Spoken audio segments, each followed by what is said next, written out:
Welcome to Rebloom Room. I'm Kat McDonald. In this episode, I'll be speaking with an entrepreneur who moved from the United States to Cape Verde.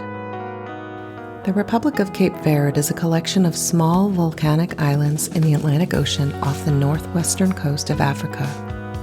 In the 1600s, it was colonized by the Portuguese, who then brought enslaved Africans to the islands.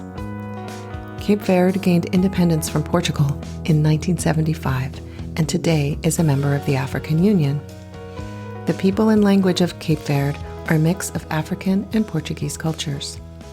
My guest, Joli Moniz, moved to Cape Verde from the United States nearly 10 years ago. Joli lives in the capital city of Praia on the island of Santiago. Welcome, Joli. I'm really happy to speak with you. The last time we spoke was 4 years ago when I interviewed you for the Rebloom Room blog. Thanks for coming on.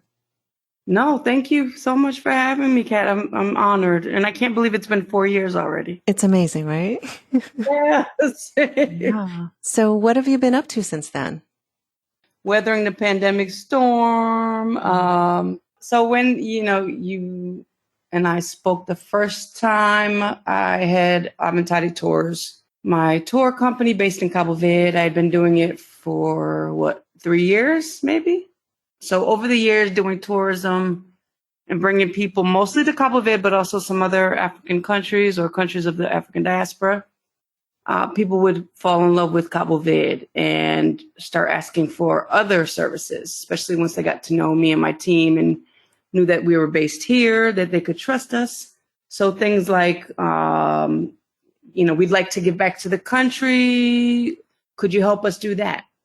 Or we'd love to, maybe consider real estate, a property, whether it be to actually live in or as an investment. Do you think you could help us with that? I'd like to become a dual citizen. Could you help with that? So, over the years, we would do that for folks, but I realized that it made sense to separate the two, keep my tourism baby alone, keep it by itself and not mesh with that. And then founded Avantari Services here in Cabo Verde to focus on those additional services. We also help people look up archival information about their family, documents, people of the diaspora who came through the Cape Verde Island. So things like that. So Cape Verdean culture was part of your life long before you decided to move there. Can you talk about your connection to Cape Verde? So I'm a third generation Cape Verdean American. My parents or second generation, their parents were the first to be born in the States. So it was actually my great-grandparents on both sides that were born in Cabo Verde. So it's pretty far removed, but fortunately my parents were born and raised in a Cape Verdean American community in East Providence, Rhode Island. And I was actually born in Providence myself. But because I grew up far from the community in Connecticut and then spent many years in New York, I always felt this missing piece, this lack. But I have to thank my parents for surrounding my sisters and I with the culture in the household. So my mother would cook Cape Verdean traditional meals. We had art from Cabo Verde on the walls. We had the music playing and some words and phrases, but not the full language. My grandparents were the last to be fluent in Cape Verdean Criollo. And also my parents brought us back for the first time when I was 15. And that first trip changed everything for me. I mentioned that I grew up feeling, surrounded by the culture in the household, and I felt a strong connection for sure.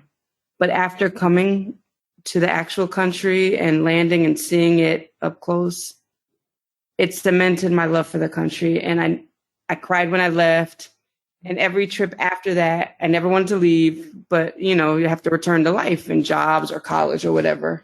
So these 2-week trips were not enough, but at least it was something. Yeah. How did you make the decision to move abroad? And when did you know it was time to go ahead and move?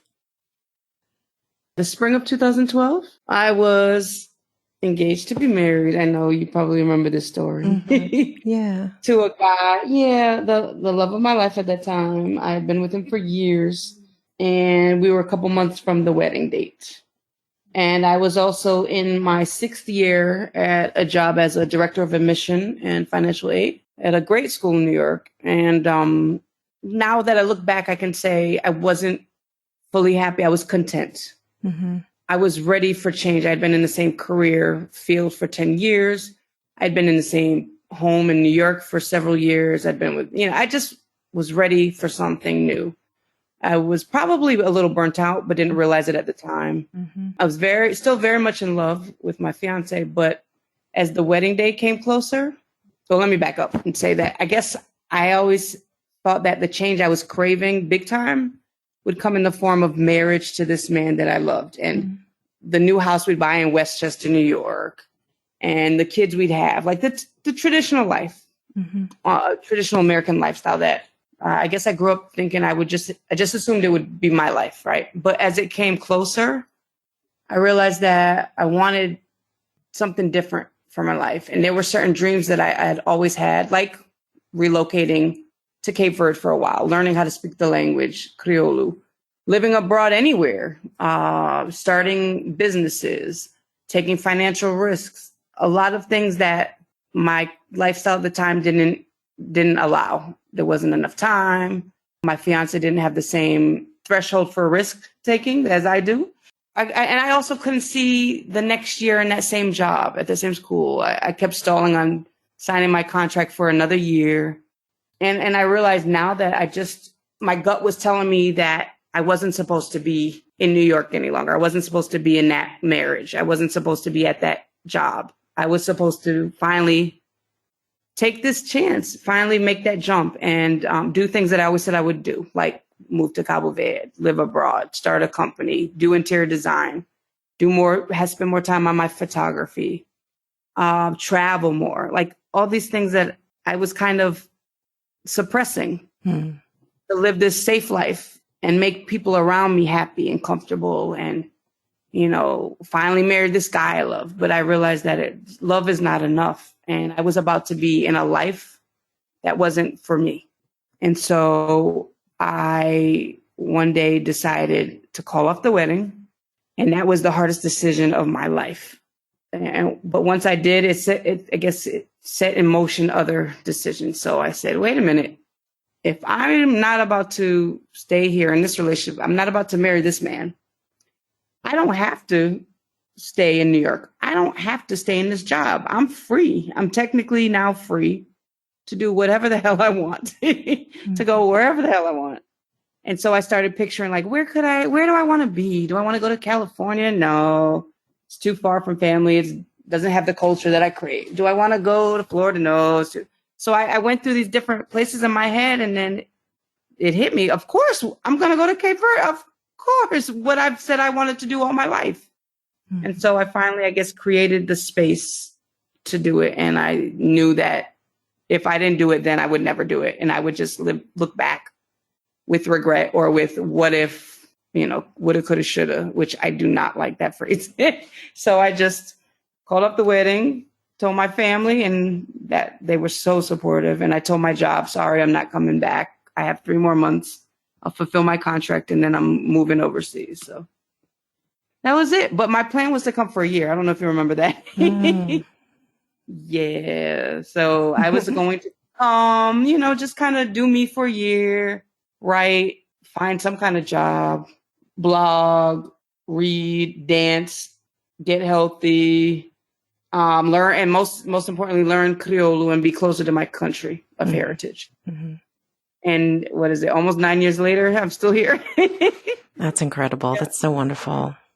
So what's life like in Cabo Verde? What are some of the things that you like the most about it?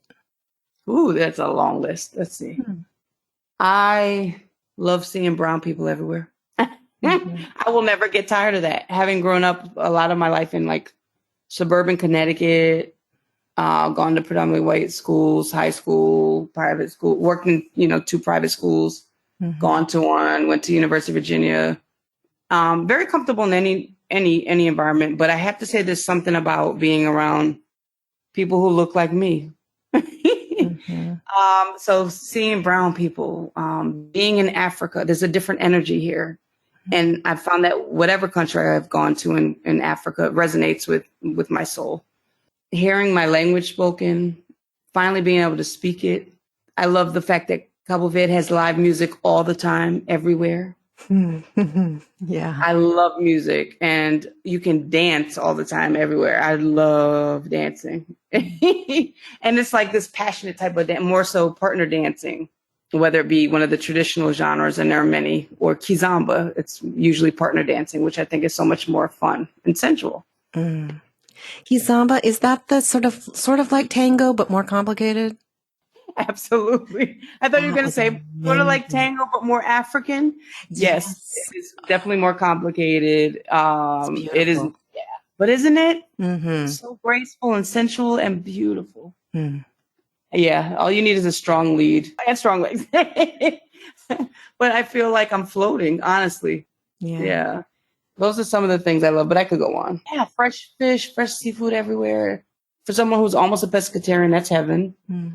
I love that there's diversity in almost every form here, like from the people, the appearance, because of the mixing for several hundred years. You get everything from, you can mistake someone for being European to 100% African blood. I love that. I love the diversity, and the language. The Creole is different on each island, even in different parts of the island.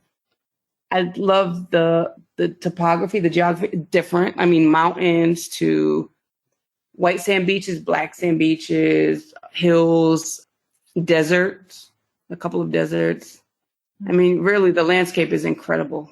It's so dramatic. A live volcano. And so if you get tired of your visual surroundings, you can just go to another part of your island or go to another island, because there are 9 you can visit.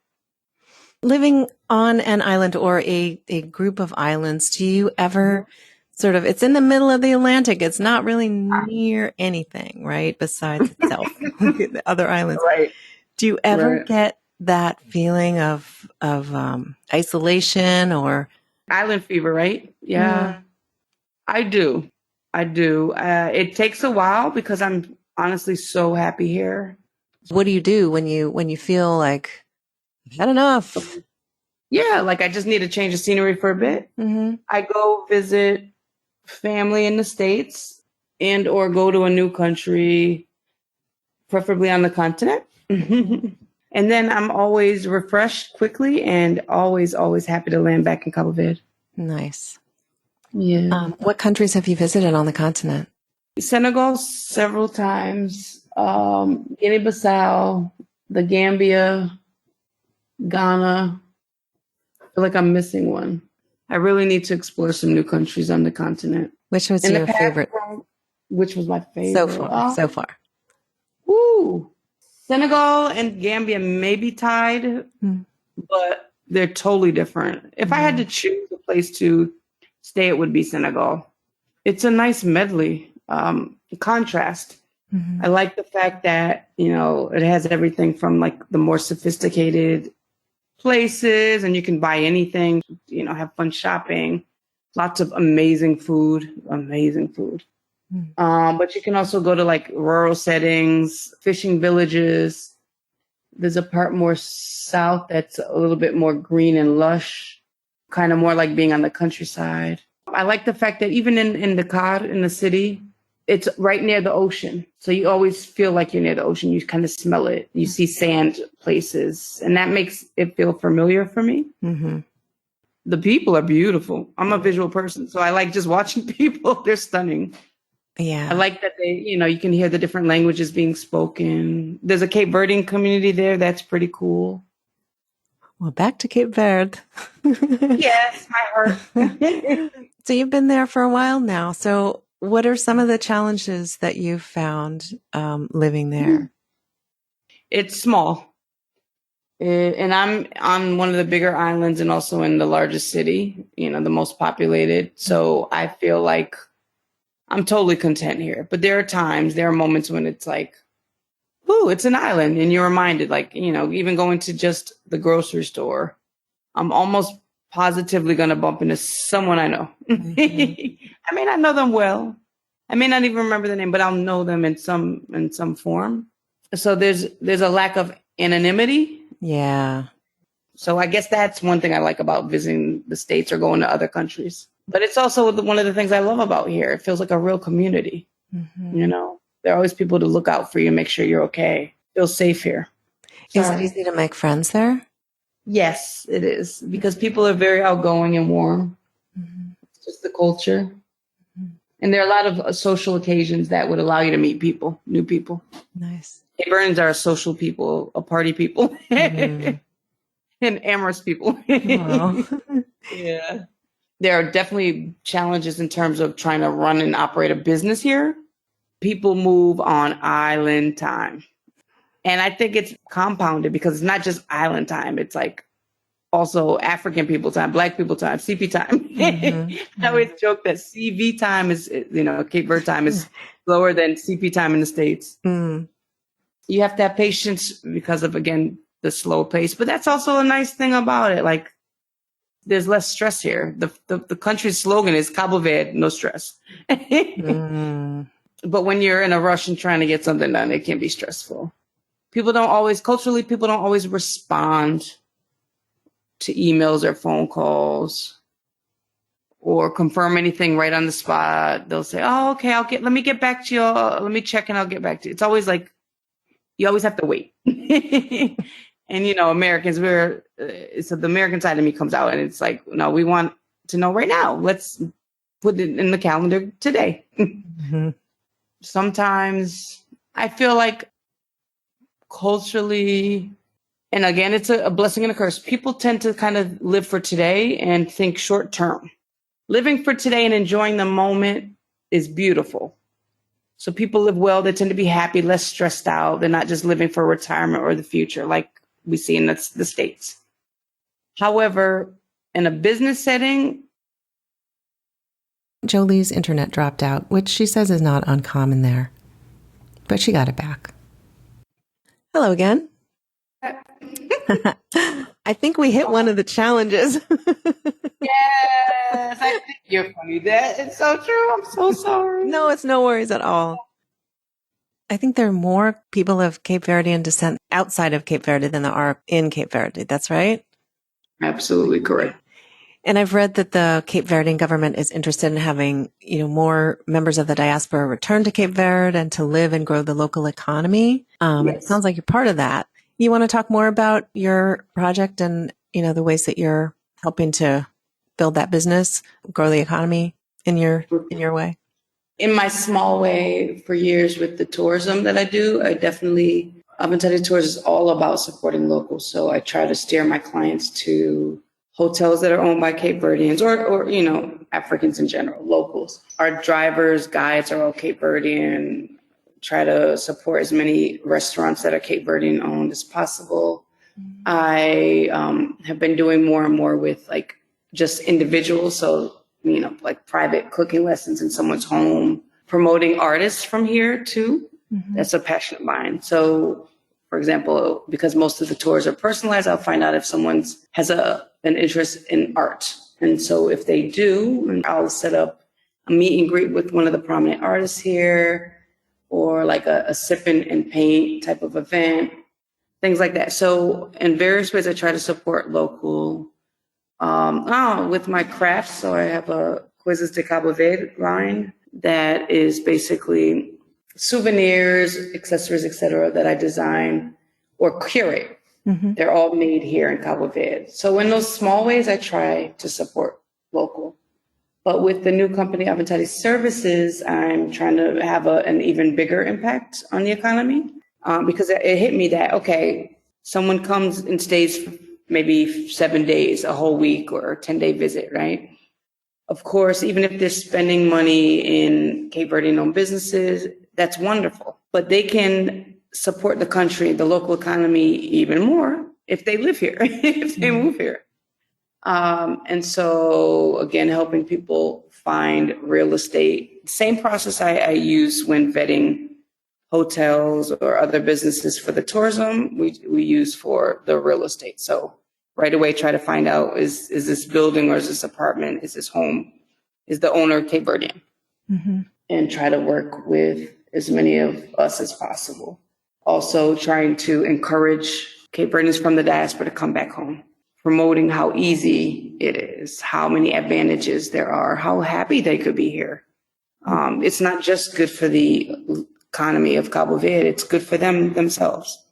It changed my whole life, my trajectory. I'm so happy here. My father's visiting right now. He's so much happier here. He comes all the time. He was here in like November.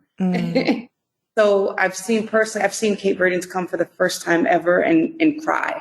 And how it moves them like it did me. From that point on, their lives are different and they feel an even stronger connection to the country of their heritage. And so I've been trying for years to do any kind of positive promotion of Cabo Verde to get the word out there, because unfortunately, you know how the media is, and the story has not always been told by us about Africa. So trying to change that narrative in my little way. Like, for example, my grandparents, even like the older generations of Cape Verde Americans and Cape Verdeans in the world had sometimes a negative perspective of their homeland, or more so a sad one, because they only left out of necessity to survive because of the droughts and periods of illness, etc., famine. So they left just to survive. So they have these memories of the tristeza, like sadness or suffering, and a country that was very poor, etc. And so we have to tell them and show them and get the word out that it's not like that anymore. This country is popping. It's not. It's considered now second tier developing nation. You can live people are living better here than in the States in a lot of cases. So trying to get that word out there so that, you know, the image of success begets more success, or get more business will convince more to come back home. And it's working, and it's so exciting to see. Whether or not people are sure that their folks came through these islands, it's still people of African descent coming back home, and it's a beautiful thing. So can you talk about how the pandemic affected Cabo Verde? Like, what was life like there during the worst parts of it? I was happy to be here. I remember the very beginning of it, it was an exciting time because things were still growing rapidly for Cabo Verde's tourism. You would see a lot of construction, things were happening, businesses were thriving, the government was happy, everyone was so optimistic about the future. And then it hit at the end of March, I remember me personally hearing that there was a good chance that people would be trapped in Cabo Verde. People from the embassy were like, if you're an American citizen, you might want to leave now because you could be trapped. We don't know we're about to, the country's going to close and we don't know how long, blah, blah. I said, no, absolutely not. I will take my chances and stay right here where I'm happy. I'll miss my family desperately, but I know I'm probably safer here and I'm happier here. So it all of a sudden was so quiet. It was strange. I remember it was a little scary at first, like I think everyone in the world, because people didn't know what would happen. Like, would stores run out of food? Taxis stop operating for the most part. Like the streets were quiet. At one point in the pandemic, they even stopped, like the police were locking down most streets or many streets, not allowing cars with more than one or two passengers to go. And they stopped you to make sure you were going to like a pharmacy or just to get food, like just basic necessities, nothing else. And they wouldn't allow like travel between the capital city and like the city in the middle of the island, Asamara, unless it was essential. So it was wild. It was wild. It felt frozen. It felt eerie in some ways. But still, even in the worst times, people were kind to one another. You didn't see people like taking everything off the shelves, buying out all the bleach or whatever, like you saw in some other countries. People remained optimistic. Cape Verdeans are survivors. Again, I mentioned the periods of drought that led to famine. We're a dry country, one notch above desert level. Saharan winds hit us. We barely get any rainfall. Like, we know struggle, but we're survivors too. And so, and happy people in general. So even in the worst times, it didn't feel so bad, honestly. And as things started to ease up, I told you that Cape Verdeans are very warm people, very social. People started gathering more and more. They couldn't help themselves. Yeah. And now, honestly, here, I don't feel like I forget that it's the pandemic. People wear masks. They're cautious for the most part. But people are outside, hearing live music outdoors, eating outdoors, because most of our life happens outdoors. And now we know it's fairly safe if you're in the open air. Mm-hmm. It feels normal again, pretty much. Things just closed earlier. But it really did take its toll on the tourism. Yeah. On tourism. Oh, my gosh. And so I really hustled hard during the pandemic. To this day, I'm still trying to create other ways to help my guides, my artisans, people like that make money just to survive until things turn around. And they're starting to turn around, which is a blessing. Yeah. Yeah. So what are you excited about in the coming year? Do you have any projects in the works? I'm excited about just the return to normalcy. I'm excited since March, we've had clients coming through. It's fun to be, with new people and entertaining guests again, having our personalized parties on the rooftop and all of that again. So that's nothing new, but just to get back to the old feels new again, honestly. Mm-hmm. I've been working on a project with the U.S. Embassy to help artists here, because there's tons of talent here, but to help them learn how to market and monetize their skills, mm-hmm. their work. So that's exciting. That is exciting. That's great. Yeah, thank you. Very exciting. And then I have a few projects, actually. I always have a million and one ideas. I knew that you would. Oh, God. There are only 24 hours in a day. I wish I could, have longer days, and I wish I could have come here at the age of 20 mm-hmm. to give me more time to get it all done, but little by little. Mm. Definitely ideas that have to do with real estate developments, mm-hmm.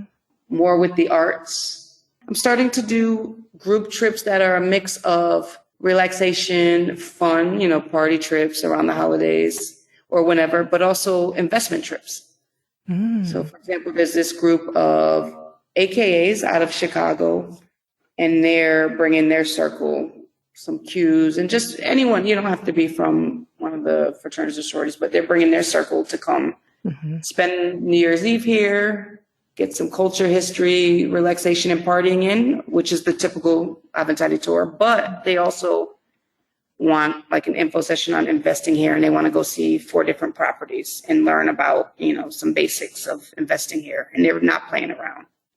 Yeah. Oh, I also am determined to get to Sao Tome and Principe off the coast of Africa this year and start planning trips there, because it fits into, what I do, which is, trips to Africa, but specifically my niche of the Lusophone African countries or any countries that have some sort of connection to Cape Verde. Mm-hmm. There's a big history there and a big Cape Verdean community there. So I would love to support them. You're very busy. I don't know who I think I am, or aside from them being fun, I know that they're supporting people and us, our communities.